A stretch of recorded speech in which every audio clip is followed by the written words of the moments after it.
ತಪ್ಪಿಸ್ಕೊಳ್ಳೋದು ಸುಲಭ ಅಲ್ಲ.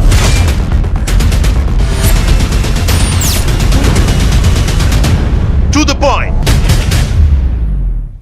ನಮಸ್ಕಾರ. ಟು ದ ಪಾಯಿಂಟ್ ಗೆ ಸ್ವಾಗತ. ನಾನು ಪೃಥ್ವಿರಾಜ್ ಹಾರ್ನಹಳ್ಳಿ. ಇವತ್ತಿನ ಟು ದ ಪಾಯಿಂಟ್ ಚರ್ಚಾ ವಿಚಾರ ವಿಡಿಯೋ ವಾರ್ನಿಂಗ್.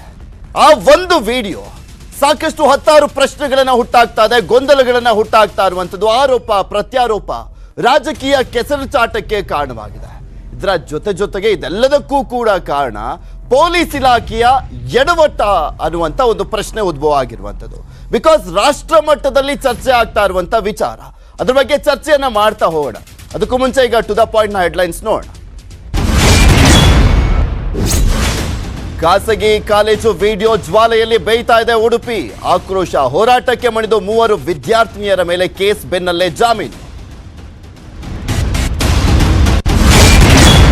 ಸೂಕ್ಷ್ಮ ವಿಚಾರವಾದರೂ ಆರಂಭದಲ್ಲೇ ವಿಳಂಬ ಮಾಡಿ ಈಗ ಸುಮೋಟೋ ಕೇಸ್ ಹಾಕಿರುವ ಪೊಲೀಸರ ಮೇಲೆಯೇ ಶುರುವಾಗಿದೆ ಅನುಮಾನ. ವಿಡಿಯೋ ಮಾಡೋ ಮನಸ್ಥಿತಿ ಇರೋರಿಗೆ ಬಾಂಬ್ ಹಾಕೋದು ಕಷ್ಟ ಅಲ್ಲ. ಕೃತ್ಯದ ಹಿಂದೆ ಸಿಎಫ್ಐ ಕೈವಾಡವಿದೆ ಅಂತಿದ್ದಾರೆ ಬಿಜೆಪಿ ನಾಯಕರು. ಪೊಲೀಸರ ತನಿಖೆಗೂ ಮುನ್ನ ರಾಷ್ಟ್ರೀಯ ಮಹಿಳಾ ಆಯೋಗದ ವರದಿಯಿಂದ ವಿವಾದಕ್ಕೆ ತೆರೆ ಬೀಳುತ್ತೆ ಎಂಬ ನಿರೀಕ್ಷೆಯಲ್ಲಿ ಕರಾವಳಿ ಜನ. ಚರ್ಚೆ ಅಂದಮೇಲೆ ಅದಕ್ಕೊಂದು ಚೌಕಟ್ಟು.